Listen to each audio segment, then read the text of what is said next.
The trouble is that we have one-sided minds. And we notice the wave of life when it is at its peak or crest. We don't notice it when it's at the trough, not in the ordinary way.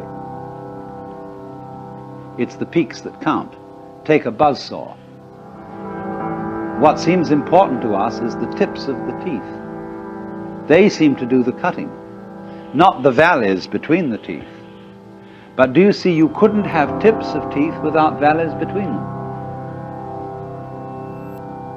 Therefore the saw wouldn't cut without both tips and V-shaped valleys. But we ignore that.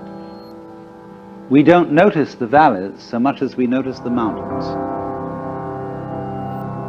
Valleys point down, mountains point up. And we prefer things that point up, because up is good and down is bad. But seriously, we don't praise the peaks for being high and blame the valleys for being low. But it is so, you see, that we ignore the valley aspect of things. And so all wisdom begins by emphasizing the valley aspect as distinct from the peak aspect. We pay plenty of attention to the peak aspect. That's what captures our attention. But we somehow screen out the valley aspect. But that makes us very uncomfortable. It seems that we want and get pleasure from looking at the peaks, but actually this denies our pleasure, because secretly we know that every peak is followed by a valley, the valley of the shadow of death. And we are always afraid, because we are not used to looking at valleys, because we are not used to living with them. They represent to us a strange and threatening unknown. Maybe, we are afraid, the principle of the valley will conquer, and the peaks will be overwhelmed.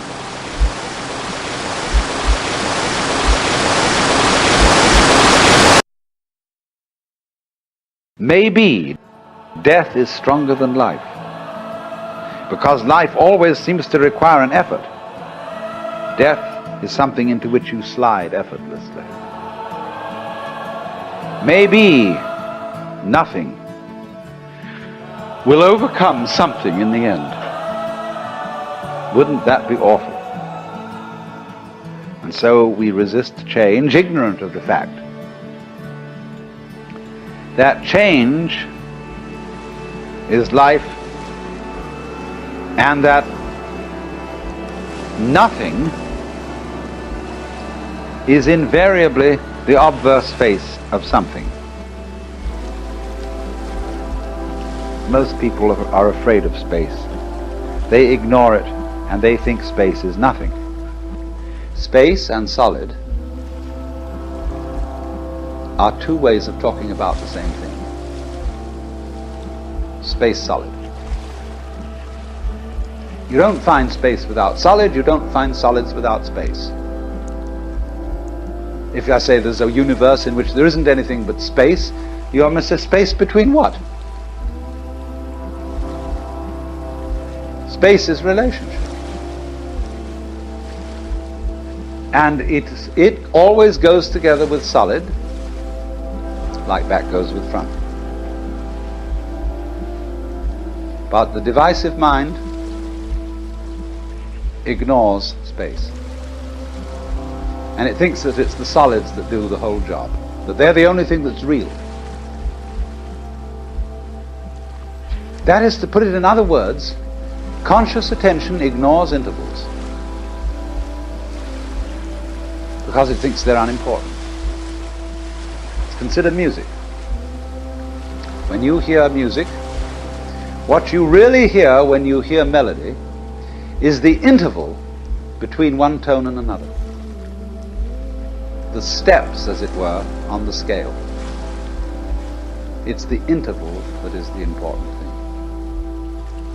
So in the same way, in the intervals between this year's leaves, last year's leaves, this generation of people and that generation, the interval is in some ways just as important, some ways more important, than what it's between. Actually, they go together. But I say the interval is sometimes more important because we underemphasize it, so I'm going to overemphasize it as a correction.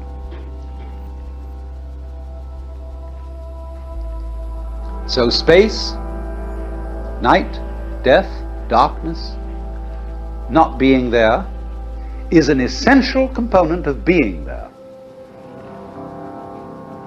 You don't have the one without the other, just as your buzzsaw has no teeth without having valleys between the tips of them. That's the way being is made up.